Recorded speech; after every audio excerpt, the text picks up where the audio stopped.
Welcome in, race fans. You're back with Deep Threat Sports Network here. I'm here with the Splash and Go podcast. We got Marty and Josh. What an exciting week one of the playoffs it was here at Atlanta.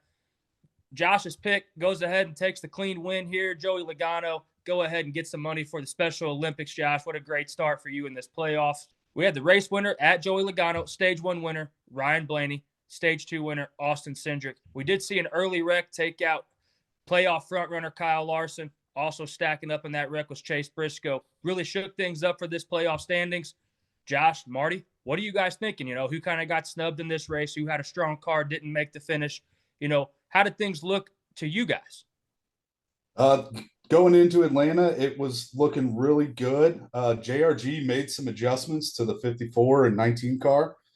They're not sure if they did it because Hamlin was having problems in qualifying. They changed the spark plugs on both vehicles. It was unapproved by NASCAR, so they moved them both to the back of the pack. We had, obviously Larson taking a big spin with 7 to go in the first stage was kind of a big letdown. A lot of people were really rooting for him this week.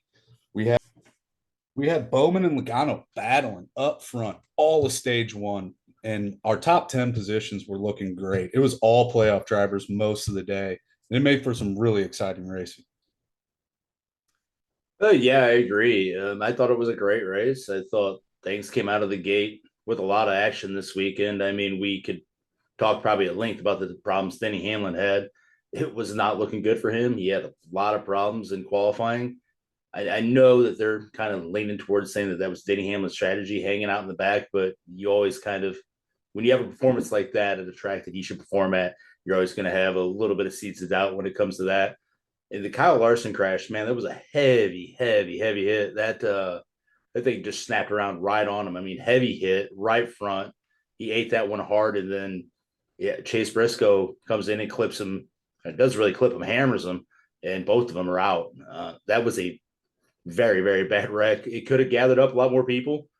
But yeah, we had a lot of great playoff drivers out front. The one that caught me probably the most off guard and the one that I'm the happiest for would probably be Austin Cindric. He went out there, led 92 laps.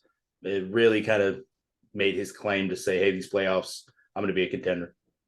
So, how did you guys feel about the Hamlin strategy? I felt like he was more or less sandbagging in the back. How did that make you guys feel? Do you kind of feel like he didn't push it hard enough? Does it set him back in the standings a little bit? Does it make it tougher for him to rest his playoff run? What was he trying to get at with this? It was pretty clear if you watch qualifying. He was 2.5, almost 3 seconds behind the pace. There was an issue with the car coming into Saturday for qualifying. Going forward, like I said, JGR decided to make some changes to their other cars. Hamlin's going to say it's a strategy. If it was a strategy, it didn't pay off. And it kind of makes him look soft as a driver, as we've talked about in the past. Yeah, I agree. I mean, look, Denny Hamlin's supposed to be one of the best, researcher plate drivers we have, and he is. He's won the Daytona 500 3 times. He's a great researcher plate driver. If you're going into these playoffs, you have to dance with the girl you brung, quote unquote. There's an old saying, dance with the girl you brung. You don't change up things now by changing strategy and being less aggressive. That's silly. He's supposed to be great at these tracks. He's been proven to be great at these tracks. You need to go up and run up front. What we saw there was, you used to see this. Now, these were older cars. They're not, the next gen car that we have now. These were with cars that drafted actually decent. So yeah, you used to see this at researcher plate tracks in the past, back when we had a car that had a decent researcher plate package, drafted well. Can't really say that about this next gen car from time to time, but you would see drivers like Jeff Gordon, who would maybe for 4 laps would, kind of see what he had in the race, and then he would tail off to the back and he would hang out and wait for crashes to happen, the big one, quote unquote, to happen, save his stuff for the end. We've seen Carl Edwards do this in the past as well. Drivers that would sit there and wait for the problems to happen in front of them. They'd be far enough back in the pack to avoid all that. But I just don't think Atlanta races like that, not necessarily the same way. And so, here's the thing, with 10 laps to go, I still saw him back in the high 20s. So when are you going to make your move? And then at that point, everybody's pushing so hard. Do you even have time to make your move? I just thought it was a silly idea. If that is what really happened, I still have my personal seeds of doubt that, this could have very well have also been performance. I know he wasn't happy with this car, but there was a lot of drivers that were not happy with the handling of their car, but it could have been motor related. It could have been a lot of things related to that. I agree with you. And with me saying it could be motor related, it maybe he did some damage in qualifying or during practice to the vehicle that we weren't made aware of. Because even with the changes that the 19 car and the 54 car made, I watched both those drivers push their way to the front. I watched Martin Truex overcome a pit lane penalty for speeding, having to come back around one time, and after starting from the back of the pack, was able to climb over 20 spots in the grid.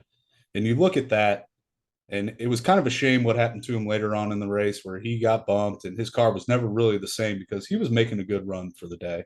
So to blame the engine all the way, I don't know if we can do that. I think he made a poor decision if it was his decision to stay at the back because these next two races, he really needs to show up and do something. Yeah, well, his teammates were both, they started deep in the field and they both were able to make it to the front at some point. So if this was his strategy call, it doesn't make a whole lot of sense with me. Why not be aggressive now? Like, why would you take your aggression that you've had all season long, the momentum that you've built, and then now all of a sudden be like, I'm going to play careful? It just doesn't make sense. And yeah, if he goes to Watkins Glen this weekend and he misjudges his fuel or has a pit road mishap, or you could spin out of Watkins Glen and end up in the sand trap in the kitty litter and just be stuck. I mean, that could absolutely happen.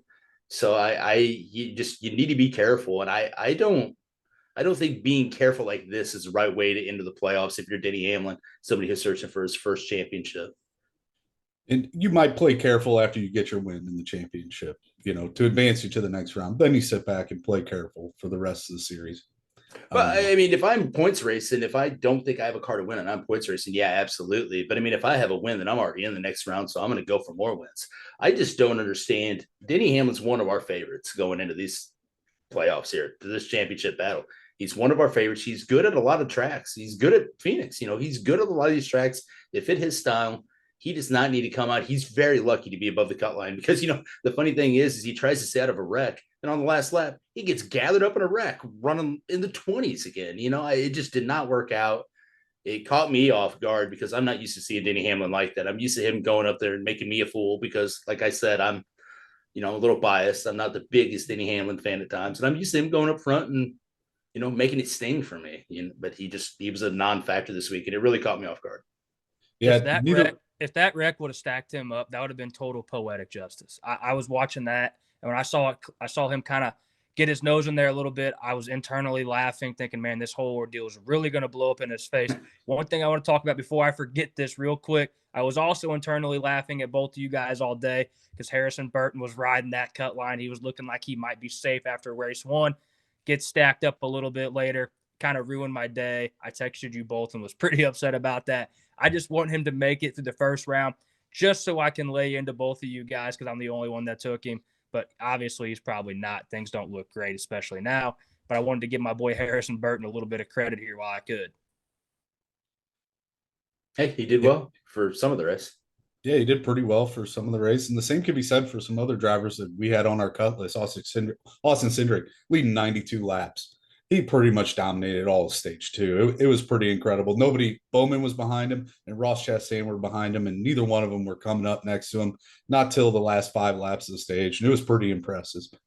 And then Daniel Suarez was up in the mix the whole race. He came up from 15th place all the way up, and he was dancing up in the front all day too. And it like I said, it was really cool to see our top 10 most of the day being all playoff drivers. Yeah, it was cool. And Penske, I mean, I feel like Penske made a statement here a little bit. Joey Logano wins the race. Ryan Blaney gets a ton of stage points. So does Austin Cindric. They both, they have good finishes. Austin Cindric faded there. I'm not exactly sure what happened, but he faded there and started having to inch his way back up a little bit there. But he still made a statement, enough of a statement to where I noticed it. Now, I know at stage 2 there, they were saving gas a little bit, which kind of stacked them up. But still, you're going to, when you're saving gas at tracks like this, you're going to get a line that gets moving and nobody can pass them. So it was impressive. Yeah, the biggest thing I think here too is Suarez and Cindric, like you guys have kind of alluded to now. I'm glad you guys pointed those two out. They need tons of credit for this. We all talked about how those two probably won't look to make the next round of the playoffs, but what an absolute great start for those two drivers. Kind of speaking of the playoffs here, let's kind of update our playoff standings. Let's see how things are looking. Going into this Watkins Glen race next week, Marty, you talked about it a little bit, how you could get stacked up in one here. how do things look? Who needs to start pressing a little bit? Who needs to be kind of sitting on the heels, just try to really get through this race, have a decent finish? Where are we looking? Where are things setting up? Martin Truex is down the list quite a bit. What does he need to do? What does Denny Hamlin need to do? What does Kyle Larson need to do? There's so many questions going into this race. You two break this down for us and tell us who you think really needs to have a lot of pressure and make a push going into this Watkins Glen race.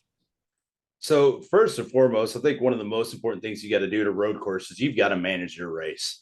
So you have a lot of things that are going on here. So they had, I think, 4-second fall off last time they had a tire test here. That's for a road course, but buddy, that's eating them up. So 4-second fall off on your tires, it's going to make you change the way you drive. Another thing is buddy, you cannot spin out here and get stuck. You can spin out here at these road courses, especially Watkins Glen. They have the sand runoffs so that you don't, hopefully, if you have a throttle hanger or brake failure, you don't just cream the wall. So they have these sand pit, kitty litter runoffs, whatever you want to call them.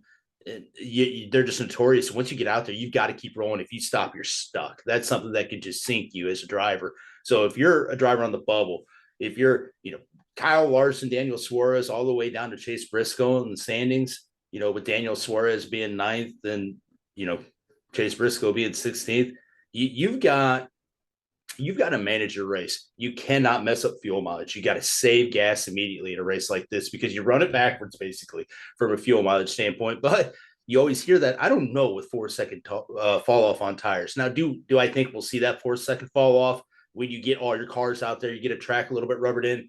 Maybe the weather's a little bit different. I don't know, but I know that's a lot of tire fall off. So you're going to have to manage your race properly. You can get in trouble here quickly, especially with those Armco barriers, those aluminum guardrail looking barriers, like it looks like you have on the interstate. Those things are notorious for a driver getting into that and just launching them clear across the track in front of everybody. You can absolutely get in trouble here.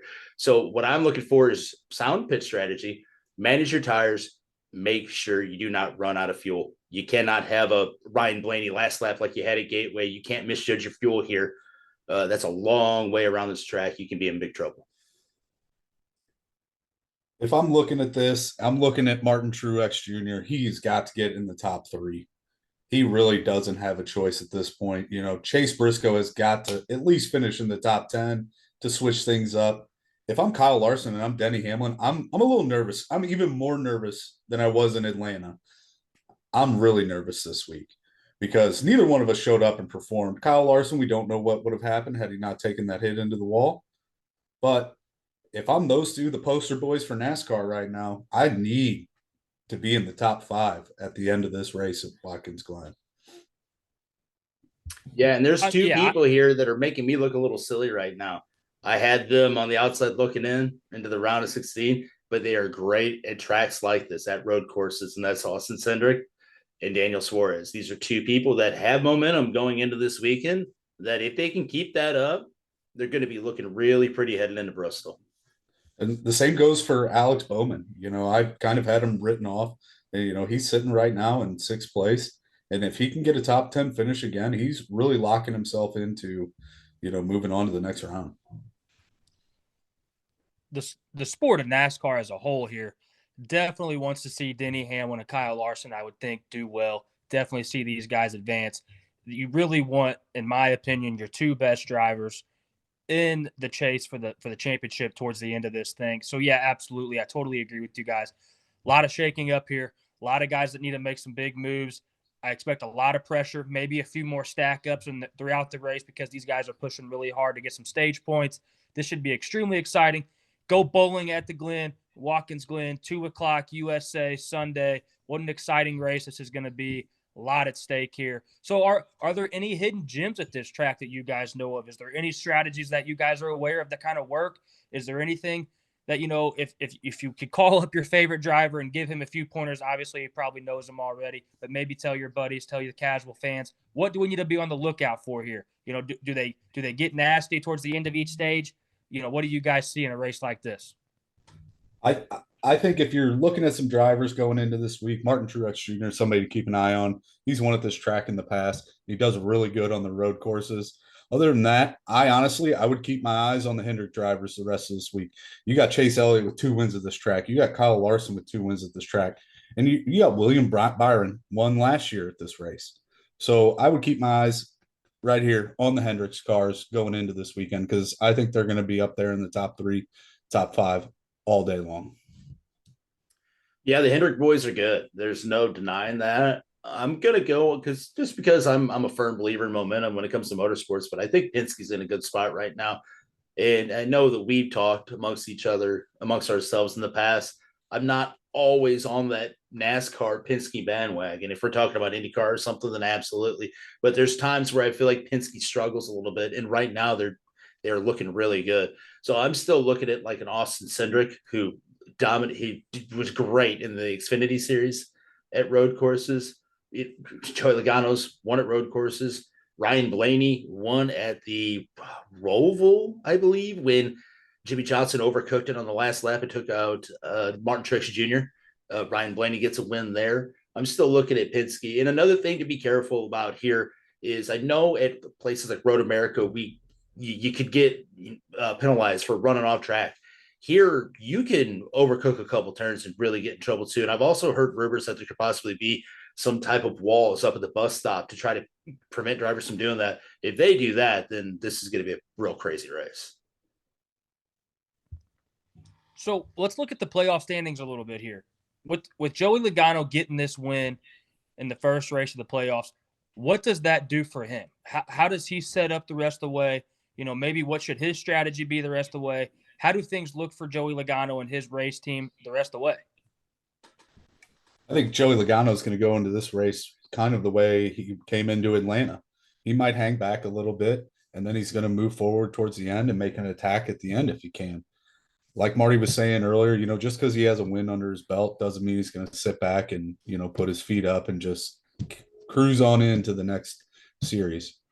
So I think Logano's going to be up there. He does have a win at this track back in 2015. He's somebody to keep an eye on. It would be wild if he got another win here this weekend, 2 in a row going into the first round of the playoffs. Yeah, it would not surprise me though. I mean, Joe Logano we saw when he won his championship, he got streaky at the right time. You see a lot of people in the playoffs in this format get streaky at the right time. We've seen it with Chase Elliott. We've seen it with Ryan Blaney. We've seen it in the past. We've seen it with Joey Logano. I think Joey Logano is going to go in here and try to win. Show me the money at this point. If I'm already advancing to the next round, I'm going out there. I'm going bounty hunting. I'm looking for that money. I'm looking for that trophy. I agree. And another thing you were saying about Penske earlier, Penske really struggled with the Fords early in the season. I think it was 11 weeks in before we got a Ford win this year. So I think what they've been able to do this back half of the season and going into the playoffs is really impressive with the Fords. So a guy that we've kind of shown some love here a little bit on our inaugural episode last week was Brad Keselowski. You look at Brad Keselowski right now, he's on the outside looking in. He's the first spot outside of the cut line. So let me just kind of ask you guys cut and dry. Do you think Brad Keselowski does enough in this race to get himself above the cut line and kind of safely into the advancing position? Or how does Brad Keselowski shape up at a track like this? No, I don't think he does enough to get on the other side of the bubble, but I think he will at Bristol. I think Bristol suits his style more. Brad's come close to winning at this track before. He's had a great finish with him and Marcos Ambrose and Kyle Busch there at the end. I think there's oil at the track. It's one of the all-time famous NASCAR finishes from Watkins Glen. But I personally don't think that Brad Keselowski does enough of this track, maybe to get across that barrier. But I do think he will at Bristol. Also with Harrison Burton, I think he's leaving Watkins Glen probably buried a little bit deeper in points. Martin Truex Jr. is just kind of an enigma at times. I don't know what to think about him. My gut tells me he'll go in there and perform well and be looking a little bit better, but I don't think Chase Briscoe leaves here in good shape either. I agree with you there. I think the only way Brad Keselowski really makes his way out of that bubble is if a lot of other drivers do something wrong. I mean, let's face it, right now where him and Harrison Burton are right now, and Chase Briscoe, last week at Atlanta, Chase Briscoe wasn't at fault.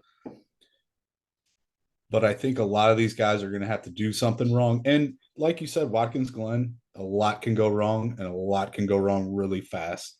So we'll have to wait and see, I guess, until this weekend and see if these guys can make it out of the bubble. So let me ask you two.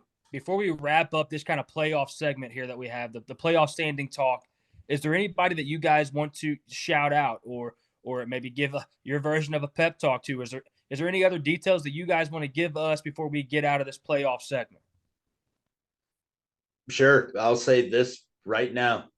My boy Christopher Bell, he's hanging right on in there. He's just kind of riding low, doing his thing. And you can make the same case for William Byron, your pick, Colin. You know, like you said, he struggled kind of in the back half of this season, but he's just kind of he's being a sneaky self. He's kind of hanging out there.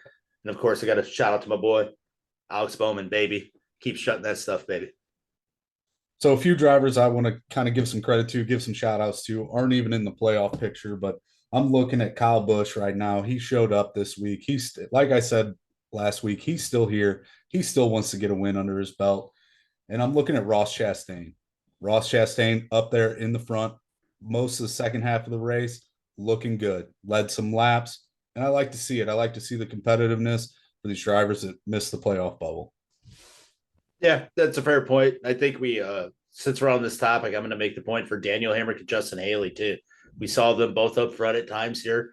I'm certainly not used to, until Justin Haley came along this year, I'm not used to seeing Rick Herrera racing, even in the picture, even in the broadcast. The only time I saw them typically in the broadcast is when they wadded it up on the fence, wrecking, every 30 laps. So shout out to Justin Haley and Daniel Hemrick. They had a real good showing this week, and they deserve it. Yep, Justin Haley also received a black flag for running Reddick going into stage 3. Yeah, he did. Yeah, he did. And he finished. Where did he finish at? Joe, Mr. Justin Haley finished 12th. So he came back, man. What a guy. It's impressive. That's impressive driving, man. You get black flag come back around here late in the stage like that. That's really impressive. Yeah. Good shout out there, boys. I am going to shout out one driver here that I feel like we haven't talked much about that I feel like we should have gave a little more credit to. Daniel Suarez, led my fantasy NASCAR team to a championship this season. The guy absolutely overperformed, I feel like, all year. Never had a high expectations. Was kind of always counted out, I felt like, for the most part. Never a guy that really got much talking points about, advanced 2 positions in these playoff standings. Awesome look for Daniel Suarez. Hope this guy keeps it hot, keeps things turned on, and really surprises us all and makes a late playoff push here, man. Awesome stuff from him. Awesome race at Atlanta this week. Really excited for Watkins Glen this week. Now we're going to try to kind of transition over to talk about our picks. We're going to discuss the first 4 drivers that we all picked to be eliminated through the first round, go over our last 4 standing that we all had to make it to the championship. Let's break this down, see where we're standing, see how our guys are looking. My first 4 that I had out was Suarez. I just talked about him, gave him tons of credit. Chase Briscoe piled it up early on in the Atlanta race. Ty Gibbs and Austin Cindric. Those are my first 4 that I had missing the next round of the playoffs. Suarez sitting at 9th, Briscoe sitting at last, looking on the outside in. Gibbs right there on the cut line. Austin Cindric, kind of slid up there in the 7th spot after a great strong run. Had a stage win, led a ton of laps. Really good first race for him. My final 4 is Tyler Reddick. He's sitting at 2nd.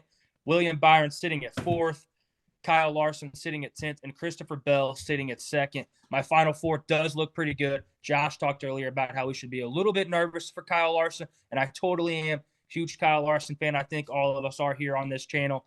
Really, really, really hope he has a good, strong race here, kind of solidifies himself into the next round of the playoffs. Josh, how are things looking for you over there? Well, some of my predictions were pretty accurate, with Harrison Burton sitting where he's at and Martin Truex Jr. where he's at. Some surprises, for me at least, was Daniel Suarez and how well he raced this weekend at Atlanta. Alex Bowman. It was Bowman or Briscoe for me in my top 4 that I thought was going to get eliminated from this round. Bowman, he's sitting in the middle of the pack right now, and he's looking pretty good going into Watkins Glen. If anything, I'd probably change him out for Ty Gibbs if I could, seeing as big bad Brad Keselowski's only 1 point behind him in the standings right now outside of the bubble. So that's how I feel about the 4 that I picked that were going to be out. As far as my championship 4, I guess one right. Going into the second round, Logano. I think he's going to go all the way, and he's going to keep going, and he's going to keep going. We have Reddick, Bell, and Larson. Larson, I'm a little nervous about. Reddick, I'm solid with. And Christopher Bell, I love where he's sitting right now. So I'm pretty confident in my 4 going to the championship still. Yeah, real quick here, Josh, when you made the Joey Logano call to make your Final Four, I was actually really shocked, and what a absolute solid showing for him, absolute solid showing for you. That's awesome. You get to donate to the Special Olympics for this. Things are looking great for Joey Logano. Yeah, good for him, man. Good for Joe Logano. He did well there. My four drivers that I have on the outside looking in when it gets to the round of 12, Harrison Burton. I'm still feeling relatively confident that he's not going to make it. I know you don't like it, but he's not going to make it to the round of 12. I also had Daniel Suarez. Daniel Suarez looks pretty good. He had a good showing here, but we've seen Daniel Suarez in the past kind of, have these runs where he'll have a good run every now and again, but then kind of lack consistency. And then I also had Austin Cindric, which you could make the same case for him. The difference is I'm kind of an Austin Cindric fan. I want him to do well. I kind of root for him. Every team kind of has their quote unquote weak link that everybody wants to talk about. With Hendrick, it's the 48 car. With Penske, it's the 2 car with Austin Cindric. So I have him on the outside looking in. It's not looking good for me right now. He's kind of, showing me, making me show my ass a little bit there. So that's all right. But then Chase Briscoe was the other one that I had. And I mean, it was nothing he could have done about that, really, except for maybe check up a little bit sooner. I don't know what that was about in the wreck. You see smoke in front of you. I'm sure your spotters don't need to check up, but he smoked it pretty hard there. But, there's not a whole lot he could do about it. He got caught up in somebody else's mess, but the Cindric one kind of makes it look like I'll probably get that one wrong. All right, so my championship 4, I'm still feeling pretty confident with it. Like Josh said, Larson, he's one of my picks. Larson's got me a little bit nervous, but man, if anybody can turn it on and rattle off a couple wins or just have good showings here, I feel like, Larson's won at Watkins Glen. He's won at Bristol before. I'm not too terribly concerned. Plus, I'm a big fan of his crew chief, Cliff Daniels. I think he's one of the best in the biz. I also have Bell going to the Final Four. I feel still pretty safe with that. I had Chase Elliott going to the Final Four. I feel relatively safe with that. Chase is super consistent. I don't see that changing anytime soon. And also have Blaney going to the Final Four, which I think that this season, I know he won the championship last season, but I really think that this is his, coming out season where you had people like myself talking about how last season was a fluke. This season, I've seen him really step up and be a consistent front runner and somebody with speed at a lot of these tracks almost week in and week out. So I still fully expect him to be in the championship 4 when we get to Phoenix. Yeah, this is awesome stuff, fellas. We all have a couple of drivers that are making us feel a little uneasy, but we all are looking pretty good so far, sitting in pretty good shape. This is super fun. But hey, a lot of NASCAR left, a lot of racing left. Let's get over to our picks for this week at Watkins Glen. I obviously finished in 3rd place behind Marty and Josh last week. Like we talked about here a couple of times now, Josh getting the win for Special Olympics. Marty, you and I really got to get things going for the Ronald McDonald House and the March of Dimes here. So my pick this week, since I get to pick first for getting last, my pick this week is going to be Christopher Bell. Look for a really strong showing from Christopher Bell this week. I really think he's going to push pace really, really hard, really try to get out front, control this thing. I'm really high on Christopher Bell this week at Watkins Glen. Hey, let's see where he goes. Let's do it for the Ronald McDonald House, Christopher Bell. Come on, baby. All right. Well, Christopher Bell's a good pick. I'm going to go with Kyle Larson. I think that he needs to step up. He needs to win. He needs to kind of, put his flag on the ground, kind of draw the line in the sand and tell people that I'm still the favorite going into this championship. I think that his crew chief, Cliff Daniels, is good at motivating him when it comes to stuff like that. Cliff Daniels always has sound strategy, especially in a place like this where a crew chief and your strategy will make a big difference. I'm going with Kyle Larson this week. Like I said earlier in the broadcast, that I think it's a Hendrick weekend. And I kind of got to side with you. And I kind of watched this guy come up and get into the pack, get into the mix this week at Atlanta, showing his drive and his initiative. And he's really wanting to be a contender up there. So I got to go with my main man, Chase Elliott. Number 9, can't snowboard for another couple months. So he's not going to hurt his legs. And he's going to get us a win this weekend. Man, you didn't have to throw the shade at him like that, Josh. The guy is really just trying to get something good done for the team this week. Love the picks, fellas. I really do hope Christopher Bell does this thing for me. I really need to get myself back out in front of you fellas. But hey, before we wrap things up here, I just want to kick it back over to you two real quick. Is there anything you guys want to shout out? Anything that you guys think we'd have to discuss before we get out of here? If so, lay it on me. Let's have some good discussion here. So today it was announced between Hendrick Motorsports and Arrow McLaren that Kyle Larson will be returning next year for the 2025 Indianapolis Motor Speedway race. It's a big event. He's also going to try and run the Coke 600 afterwards in the evening. This year we were kind of let down by some weather and stuff, but I think you have Tony Kanaan is in. He's going to crew for him again. I think it's really exciting news, and it really helps cross the sports over and put some more eyes on Indy. Indy hosts a lot of events throughout the year, and there's only one race most people tune in to watch, and it's a shame. So I think that's some really important news. It's a big week for Hendrick Motorsports. 2025 was an option year, and clearly they're going to do the double-double. Yeah, I agree. It's a big deal. I've always been kind of spoiled, I guess, growing up watching NASCAR. When I did, I used to watch Tony Stewart do it all the time. I didn't realize how big of a deal it was. So, we've had kind of this length of time where really the only driver you saw do it for a while was Kurt Busch. And Kurt Busch went and had a strong showing. I think he finished 7th or 6th and never driven an open wheel car before. So it was good for NASCAR. It's good for any car when those things happen. So yeah, I'm very happy to hear that. Now, when it comes to the charters, so there was 2311 and Front Row Motorsports have not agreed and have not signed to their charter deal that NASCAR, quote unquote, mandated that the teams have signed by midnight a few days ago. I don't remember when this was, when the deadline per se was, but NASCAR kind of tried to, hold their feet to the coals and tell them you need to sign this deal or you may not have a guaranteed spot next year or whatever leverage they're trying to use. Look, man, you don't tell Michael Jordan what to do when it comes to stuff like that. However, I will say this, it kind of stinks for 2311 and Front Row Motorsports that all these other teams sign the charters, because that takes whatever leverage they kind of had with NASCAR, and they've lost a lot of it, unfortunately. If majority of your teams are going to have a guaranteed spot going into the race weekend, most of those teams are going to show up even if they're mad at NASCAR. So I'm not saying that drivers need to necessarily go on strike here, but what I think you need to kind of start leaning towards here is there's a whole host of professional sports that have collective bargaining agreements.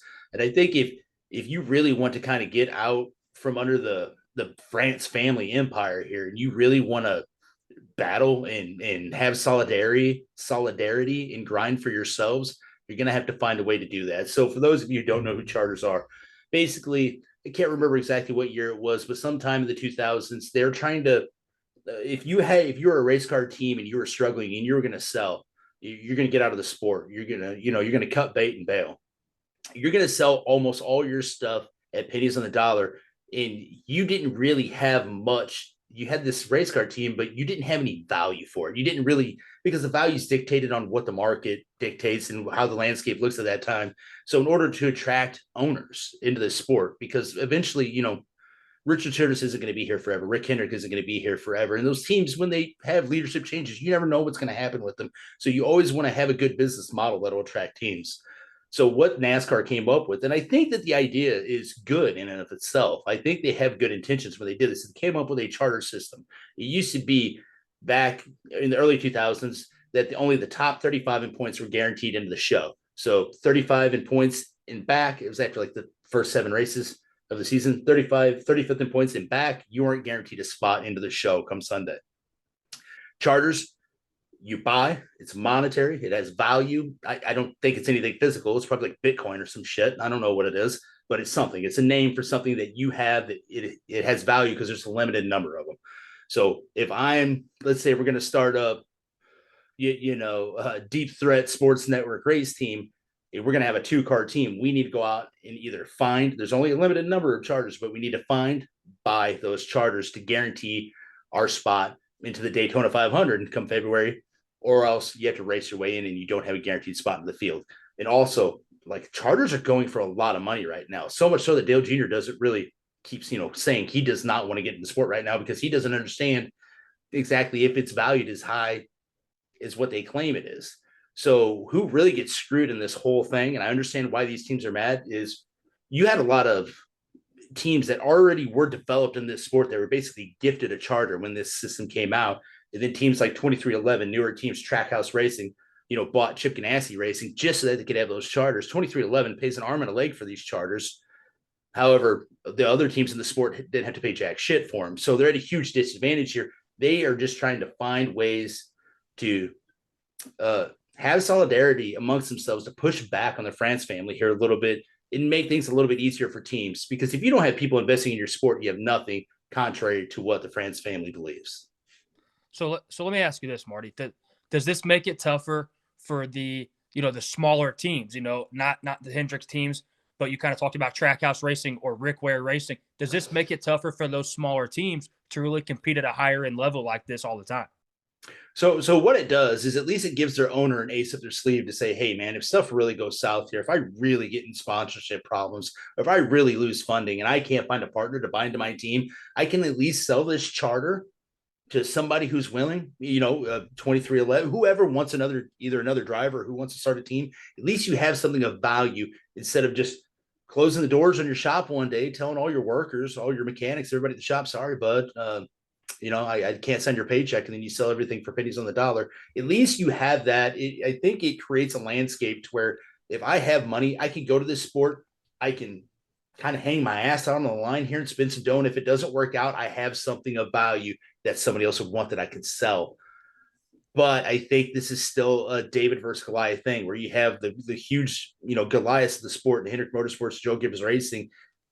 And the cream always rises to the top. It's always going to be smaller or harder for the smaller teams.